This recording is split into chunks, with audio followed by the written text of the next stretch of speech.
좀 추우시죠? 이렇게 보일러가 잠깐 가동이 안 돼서 죄송한 말씀을 드립니다. 오늘 우리 묵상할 시편 92편 1절부터 우리 3절까지 우리 한 목소리 한번 읽겠습니다. 지존자여 시편금과 비파와 수금으로 여호와께 감사하며 주의 이름을 찬양하고 아침마다 주의 인자하심을 알리며 밤마다 주의 성실하심을 베품이 좋으니이다. 아멘.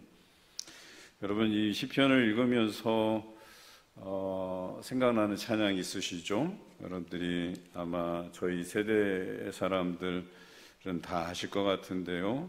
한번 찬양해 볼까요? 아침에 주의 인자하심을 나타내시며 밤마다 주의 성실하심을 베품이 좋으나이다. 여기까지요. 더 하고 싶은데 실력이 안 돼서. 어떠십니까? 여러분들 많이 찬양해 보신 기억이 있으시죠? 오늘 이 시편 92편이 또 시편 8편과도 좀 맞닿아 있는 부분이 있고, 또 찬양으로 만들어진, 즉 찬양곡에 맞춰서 작사한 곡들이 많아요. 거기에 가사로 쓰여진 곡들이 여기 많이 등장합니다. 오늘 이 시인은 하나님의 사랑, 여기서는 인자라고 표현하죠. 하나님의 인자하심, 하나님의 성실하심을 노래하고 있어요. 여기서 인자는 하나님의 사랑, 예수 그리스도를 통해서 보여주신 그 큰 사랑을 노래하고, 또 성실이라는 단어 우리가 날마다 듣는데요. 이것을 어떻게 설명하면 좋을까 생각하다가 한문을 찾아봤더니 이 성자가요, 참되다 이런 뜻을 가지고 있어요. 실은 열매 이런 거죠. 참된 열매가 가득하다 이런 표현이에요.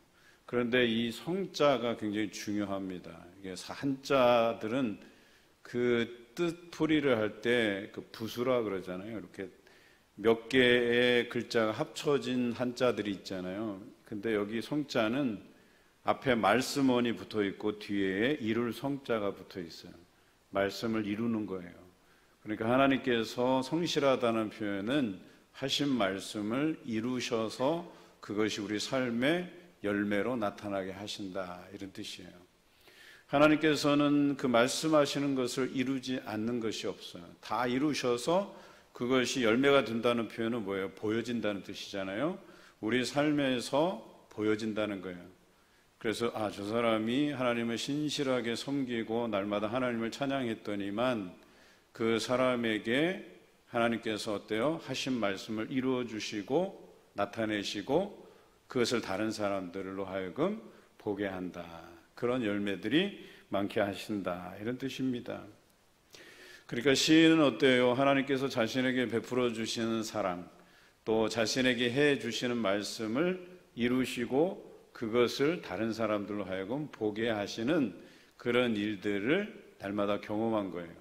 그래서 그런 하나님께 감사하고 그런 하나님을 내가 주변의 사람들에게 알리는 것이 내게 좋습니다. 내게 기쁨이 됩니다. 라고 노래하고 있는 것입니다. 여러분은 이와 같이 찬양하십니까? 아침에 주의 인자하심을 나타내 주셔서 감사합니다. 밤에는 주의 성실하심, 오늘 하루 하신 말씀들을 이루어 주시고 나타내 보여주신 것 감사합니다 하며 찬양하는 삶을 살고 계십니까? 오늘 시인은 자신이 그런 삶을 살고 있다고 노래하고 있는 것이죠. 여러분 모두가 이러한 하나님의 인자와 성실로 인하여서 그것을 날마다 감사하며 노래하시는 여러분 되시길 바랍니다. 4절에 보니까 4절과 5절에 공통적인 부분이 있어요. 주의 행하신 일, 5절에도 주께서 행하신 일이라고 되어 있어요. 이게 성실이에요. 성실. 그러니까 하나님께서 일하시는데 그 일하심에는 우리에게 말씀하신 것을 가지고 일하시는 거거든요. 우리에게 미리 말씀해 주신 것, 또 성경을 통해서 일관되게 우리에게 하신 말씀들을 날마다 우리에게 이루어 주시는 거예요. 그런 이루신 일들에 대해서 4절에는 나를 기쁘게 하셨기 때문에 내가 하나님을 찬양합니다, 높여 찬양합니다, 높여 외칩니다, 이렇게 노래하고 있어요. 5절에도 주께서 행하신 그 일을 인해서 그 일이 어때요? 크다 그랬어요. 그리고 깊다 그랬어요. 그래서 주의 행하신 일이 크고 깊기 때문에 그것으로 인해서 내가 하나님을 높여 찬양하고 있다, 이렇게 표현하는 것이죠. 여러분, 높다라는 표현은 높이를 뜻하잖아요. 깊다라고 하는 건 이 밑으로, 그렇죠? 깊다. 그러니까 높이와 깊이. 이 말씀을 제가 묵상하면서 알은 것은 여기서 주께서 행하신 일로 인하여서 그 일의 높음과 깊음을 안다 그랬잖아요. 사실 이 말씀을 묵상하면서 이게 뭘까? 그 하나님, 행하시는 하나님을 알 수 있게 하시는 게 뭘까? 저는 이것을 깊게 묵상하다가 결과적으로는 나를 깨닫는 것이구나 하는 생각을 해보았어요. 나를 깊이 성찰하지 않고서는, 내 안을 깊이 들여다보지 않고서는 하나님께서 내게 행하신 일들을 알 수가 없다라고 하는 거예요. 또 하나님께서는 모든 만물에 하나님께서 심어놓은 신성이 있다고 로마서에는 이야기하고 있어요. 그래서 그 신성이 내게 깨달아지기 때문에, 우리를 그런 하나님의 신성을 알 수 있는 존재로 만드셨기 때문에 우리가 핑계하지 못할 것이다 그랬어요. 우리는 하나님을 인지할 수 있다는 거예요. 하나님이 행하시고 역사하시고 나와 동행하시는 것을 알 수 있는 존재예요. 그게 루하흐라고 하는 영, 생기, 우리를 흙으로 지으시고 거기에 생기를 불어넣으셨는데 그 생기가 영이에요. 영을 불어넣으시고 그 영이 하나님을 인지할 수 있게 하는 거예요. 알 수 있게 하는 거예요. 그런데 우리가 왜 하나님을 인식하지 못하느냐? 먼지가 껴서 그래요. 그 먼지라는 게 비유로 설명하면 가라지예요. 가라지. 악한 자들이 하나님을 인지하지 못하도록, 하나님을 깨닫지 못하도록 아주 미세하게 먼지를 뿌려대는 거예요. 우리가 알지 못하는 은연 중에 우리를 싹 다 색안경을 끼게 만들고 먼지가 뿌옇게 껴서 앞이 안 보이게 만드는 일들을 사단이 한다라고 하는 것이죠.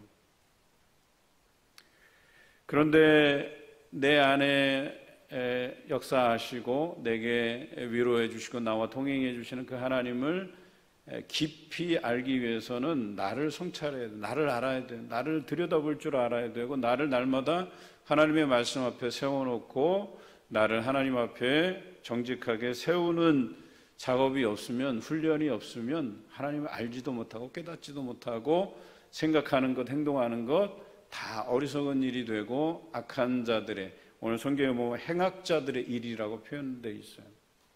그런데 내가 그것이 악하다고 생각 못해요. 왜? 하나님을 인지하지 못하기 때문에. 그런데 우리가 내 안에 깊이 성찰하다 보면 깊이 이 내면에 역사하시는 그 하나님의 모습과 성실하심을, 사랑하심을 깨닫게 되고, 그제서야 높이로 따졌을 때 높이 계신 그 하나님을 우리가 찬양할 수 있게 된다라고 하는 것이죠. 그래서 이 성실이라는 단어를 꼭 기억하시기 바라요. 하나님께서 우리에게 말씀하신 바를 이루고 그것이 열매가 되게 하는 거예요. 그래서 올 한 해 여러분들이 말씀을 회복하는 교회, 말씀을 회복하는 성도가 되기 위해서는 깊이 성찰해야 돼요. 내 자신을 들여다볼 줄 알아요. 과연 내가 이 말씀을 깊이 있게 이해하고 있는가? 그것을 깊이 있게 이해하기 위해서 말씀을 파고드는가? 아니면 헌신짝처럼 그냥 버려두고 들춰보지도 않고 그냥 사람들 예배들 때나 나와서 성경책 들춰보고 흉내내듯이 그냥 그렇게 말씀을 본다 한다면 여러분, 결코 그것으로 하나님을 인지하지 못해요. 알 수가 없어요. 나를 알면 내 안에 역사하시는 하나님을 알게 돼 있어요. 또 역설적으로 하나님을 제대로 알려고 노력해야 나의 참된 모습을 들여다볼 수 있다라고 하는 것이죠.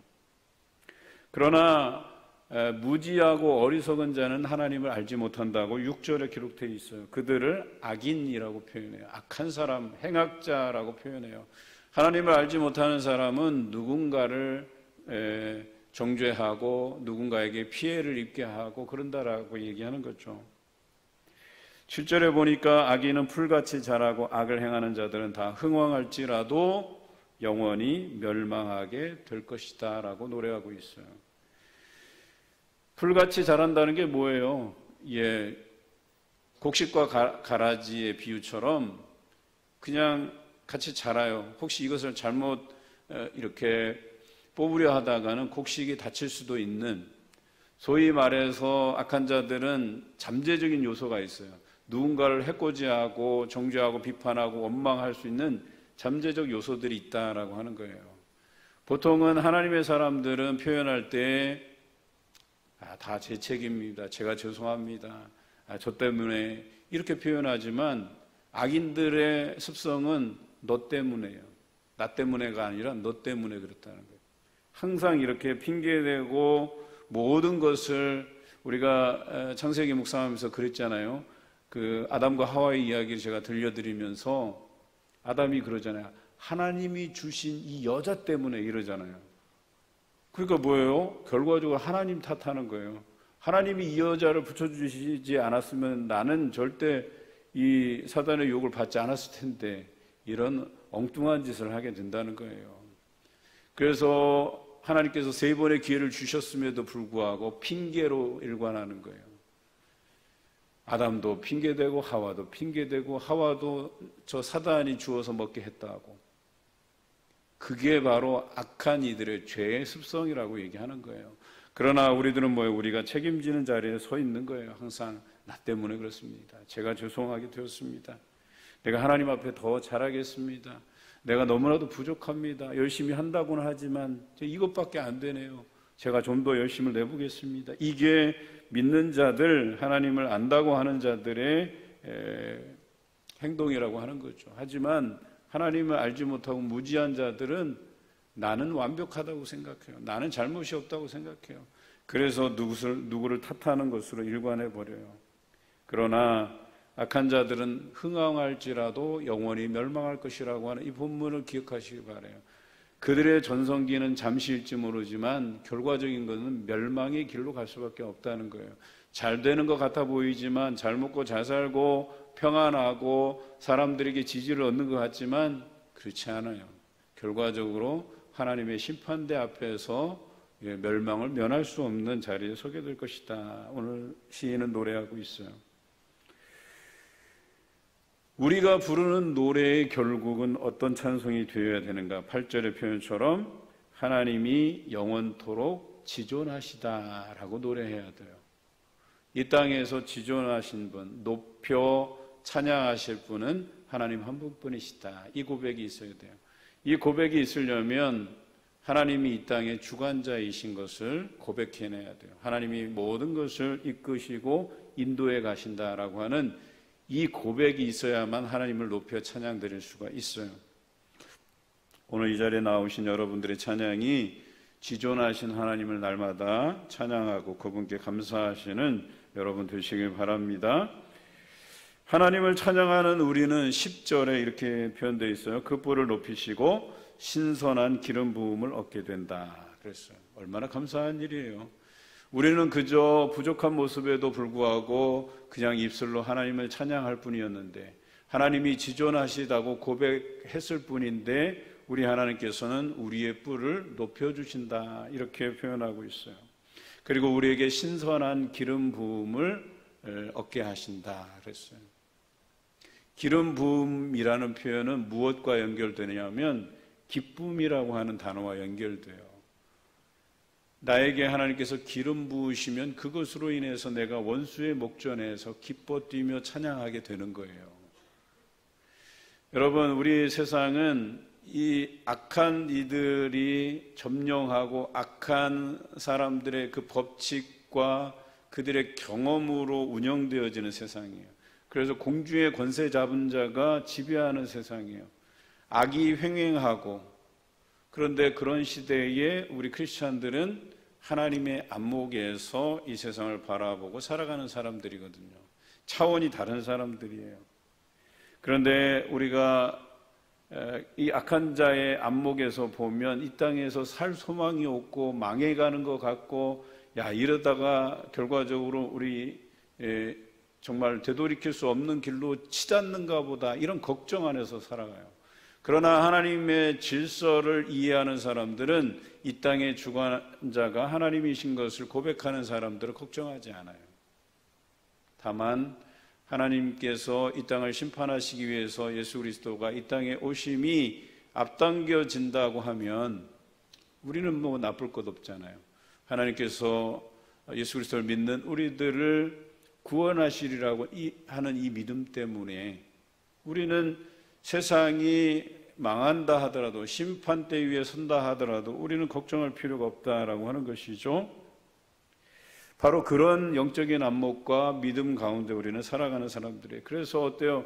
그런 믿음 안에서 살아가는 사람을 하나님께서 높이신다.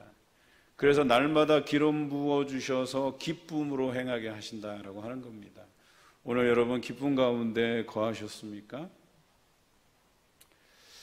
주중에 제가 평소에 좀 친했던 친구가 찾아왔어요. 뭐 연락을 갑자기 해서 우리 구제부하고 15가정 방문하고 있는데 한 반쯤 끝냈나. 근데 갑자기 우리 봉산교회에 와 있다는 거예요.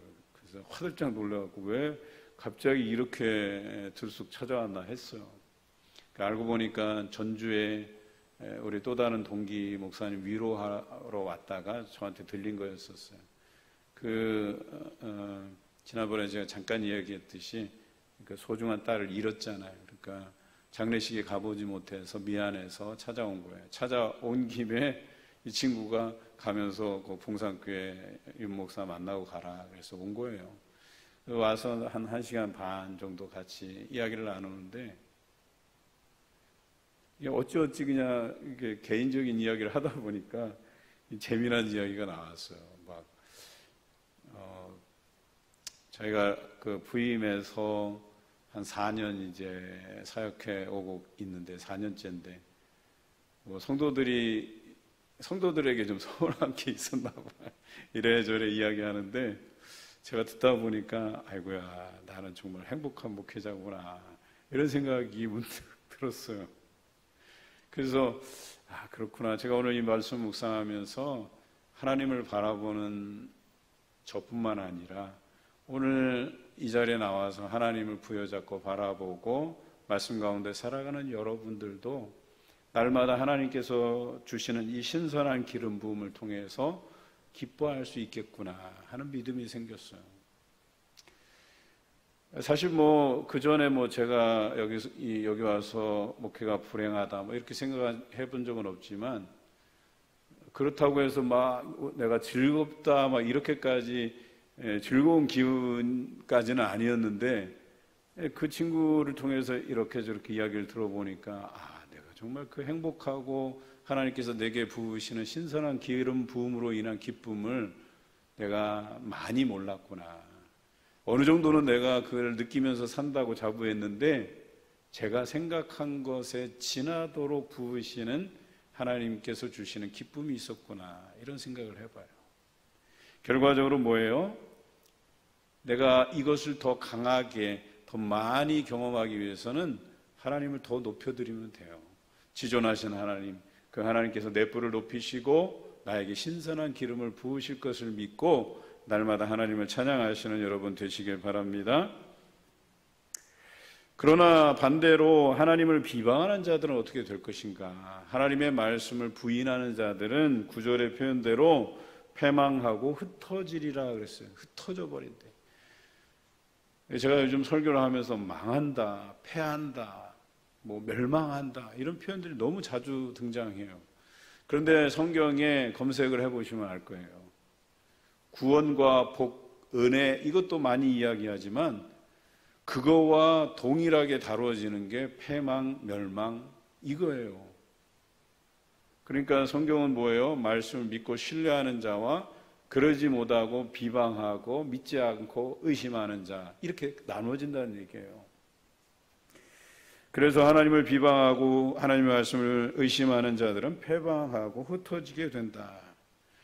그리고 11절에는 결론적으로 그러면 하나님을 잘 믿고 섬기고 찬양하는 자들과 의심하고 비방하고 하는 자들의 차이를 이렇게 설명하고 있어요. 원수들을 향한 심판을 우리가 보게 될 것이며, 우리가 누구예요? 하나님을 잘 섬기고 지존자이신 하나님을 찬양하는 사람. 이런 사람들이 원수들을 향한 하나님의 심판을 보게 될 것이다 그랬어요. 또 나를 치는 행악자들이 보응받는 것을 내 귀로 듣게 될 것이라 했어요. 귀로 듣게 될 것이다 그랬어요. 내가 직접적으로 나에게 악한 일을 행한 그 행악자에 대해서 어떻게 될 줄을 모르지만 나중에라도 그 사람에게 하나님께서 보응하시고 심판한 그 소리를 나중에 듣게 될 것이라고 성경은 기록하고 있어요. 베드로전서 3장의 말씀이 그거잖아요. 나를 능욕하고 나를 욕하는 자들이 결과적으로 뭐예요? 하나님께서 그들에게 보응해 주셔서 그들을 부끄럽게 할 것이라는 말씀이잖아요. 그래서 하나님을 바라보고 지존자이신 하나님을 찬양하는 것이 중요하다는 거예요. 나는 하나님 편에 서 있다는 것, 하나님이 내 편에 서 있다는 것, 여러분 이것을 고백해낼 필요가 있다는 거예요. 이게 얼마나 중요한 사실인데. 그래서 저는 오늘 이 말씀의 제목을 여호와의 집에 심긴 나무 이렇게 표현하고 싶었어요. 얼마나 좋은 표현이에요. 나를 나무로 표현한다면 나는 여호와의 집에 심긴 나무다 이거예요. 하나님께서 내게 영양분을 공급하신다. 영적으로 내가 살아나도록 아버지께서 말씀으로 나를 위로하신다. 이런 표현 아니겠어요? 성경에 여러 가지 나무들이 있는데 오늘 이 말씀을 제가 묵상하면서 백향목을 추가했어요. 그동안은 제가 여러분들 말씀드릴 때 감람나무, 포도나무, 무화과나무 이게 좋은 나무라고 그랬잖아요. 하나 더해서 백향목, 레바논의 백향목까지. 그러면 나쁜 나무는 뭐라고 그랬어요? 하나? 가시나무. 그렇죠. 성경의 가시나무는 쓸모가 없어서 그냥 불에 땔감으로만 쓰게 돼 있어요. 불에 태워진다 그랬어요. 그런데 좋은 나무는 포도나무 같은, 무화과나무 같은, 감람나무 같은 거기에서 실한 열매들이 나는. 그런데 오늘 두 가지가 여기 포함되는데 종려나무와 백향목나무. 종려나무는 두 가지 종류가 있어요. 열매 없는 종려나무가 있고요. 그 다음에 열매가 있는 종려나무 두 가지 종류가 있어요. 우리나라에서도 열매 없는 종려나무는 흔하게 볼 수 있어요. 그러면 이스라엘에 가면 흔하게 볼 수 있는 종려나무는 대추, 야자, 열매가 맺혀져 있는 야자수 같은 거죠. 높이도 높고 거기에 우리나라로 표현하면 대추 같은. 근데 우리나라 대추보다는 더 커요. 더 크고 달아요. 달달해요. 그게 아주. 대추보다 더 달 것 같아요. 제가 거기에서 대추야자 열매를 선물한 적이 있었는데 먹어보니까 설탕을 범벅을 해서 그런지 몰라도 하여튼 무지하게 달더라고요. 그러니까 우리나라 대추보다 좀 크다 이렇게 생각하시면 되는데 그 대추나무 열매를 맺힌 대추 야자 열매 야자수가 번성하는 걸 뜻해요. 그러니까 풍족하다, 풍요롭다. 또는 예수님께서 입성하실 때에 종려나무 가지를 흔드는 게 바로 그 나무 가지거든요. 거기에는 정직과 공의 혹은 거룩 이런 의미들이 담겨져 있어요. 그러니까 우리가 여호와의 집에 심긴 나무로서 종려나무같이 번성할 것이다 라고 하는 것은 많은 열매가 있고 정직하게 살 것이고 하나님의 공의를 이룰 것이고 거룩한 삶을 이루어낼 것이고 이런 뜻의 의미예요. 두 번째는 레바논의 백향목이죠. 우리 하나님의 성전을 지을 때 백향목으로 지어진 건 다 아시죠. 레바논에서 수입한 거죠. 처음에는 이제 쓰라고 이제 갖다 바친 거예요, 사실은. 근데 이 레바논의 백향목의 특징이 굉장히 굵어요. 나무가 한 2m, 3m 이렇게 굵기가 되고 또 백향목은 향기가 아주 강해서 벌레가 살질 못해요. 서식하지 못해요. 그러다 보니까 벌레 먹은 나무가 잘 없어요. 그러니까 성전을 지을 때 최고급 나무예요. 그래서 이 백향목 나무가 뜻하는 것은 뭐예요? 성장이에요. 성장. 그러니까 굵게 병충해가 없이 그렇게 잘 성장한다, 이런 뜻이죠. 즉 여호와의 집에 심긴 나무처럼 하나님을 찬양하는 사람들은 성장하는데 든든하게 뿌리 내리고 또 잘 성장할 뿐만 아니라 병충해 없이, 즉 흠 없이 거룩하게 그렇게 자랄 것이다 라고 오늘 시인은 노래하고 있다라고 하는 것이죠. 저는 92편 말씀을 묵상하면서 이런 사람이 어린 자녀로부터 늙은 사람들까지, 노인에 이르기까지 14절의 표현처럼 여전히 결실하며, 보통 우리가 생각하기에 나이 먹어서 늙으면 거기에서 뭐 더 기대할 게 뭐 있냐 하지만 그렇지 않아요. 성경에는 뭐예요? 그런 사람을 통해서도 결실한다 그랬어요. 하나님께서 살아계시고 역사하시는 모습을 그런 노인들을 통하여서도 하나님께서 보여주신다고 이야기합니다. 여러분, 곱게 늙는다라는 표현 좋아하시잖아요. 저도 그래요. 어떤 분을 보면 참 연세가 드셨는데도 참 곱상하게, 그리고 참 품위 있게, 그리고 하나님 앞에 열심히 있는 믿음으로 나이 들어가는 것들을 보게 돼요. 나도 나중에 한 20년, 30년 후에는 저렇게 늙어가면 좋겠다 하는 그런 마음을 가질 만한 분들이 계셔요. 그런데 오늘 성경에 보니까 여호와의 집에 심긴 나무처럼, 그리고 종려나무 같이 번성하고 백향목 같이 성장하는 분들은 나이 먹어도 늙어도 결실한다. 오늘 그렇게 되어 있어요. 심지어는 진액이 풍족하고 빛이 청청하다 그랬어요. 그래서 모세는 나이 들었지만 어때요? 눈이 밝았다 그러잖아요. 정신이 맑았다는 것 아니겠어요?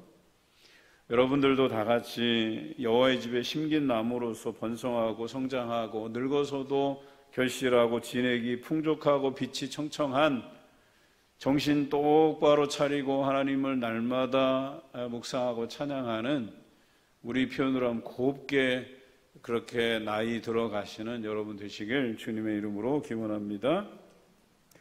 마지막으로 여호와의 정직하심과 나의 바위 되심과 그에게는 불의가 없음이 선포되리로다 그랬어요. 우리를 통해서 하나님의 살아계심이 증거되거든요. 다른 사람이 우리를 볼 때, 저 사람은 정말 하나님 잘 섬기기 때문에 아버지께서 그 길을 인도하시는구나. 길이 없어 보이는데 거기에 길을 만드시고 그들로 하여금 걸어가게 하시는구나. 인생에서 보면 참 해답이 없고 막막한데 그 막막한 중에도 하나님께서 답을 주시는구나. 헤어나갈 길을 주시는구나. 다시 그 어려움 속에서 주저앉아 있을 때 거기에서 일어서게 하시고 기뻐 뛰게 하시는구나 라고 하는 것을 우리로 하여금 드러내신다라고 하는 거예요. 여러분, 인생의 막장을 걷고 있다 해도요, 걱정할 필요 없으세요. 하나님만 바라보세요. 내가 때로는 시한부 인생을 살더라도요, 여러분 하나님만 바라보시면 그 남은 날들이 얼마 되지 않더라도요, 그것이 하나님에게 하나님의 살아계심을 증거할 수 있는 좋은 기회가 되기도 해요. 내가 시한부 인생을 살면서 그 나머지 남은 생애를 불평하고 원망하고 살아봐요. 거기에는 살아계신 하나님이 역사하시지 않아요. 그런데 하나님이 나를 데려가시더라도 그 짧은 인생 가운데 많은 사람에게 덕이 되고 본이 되는,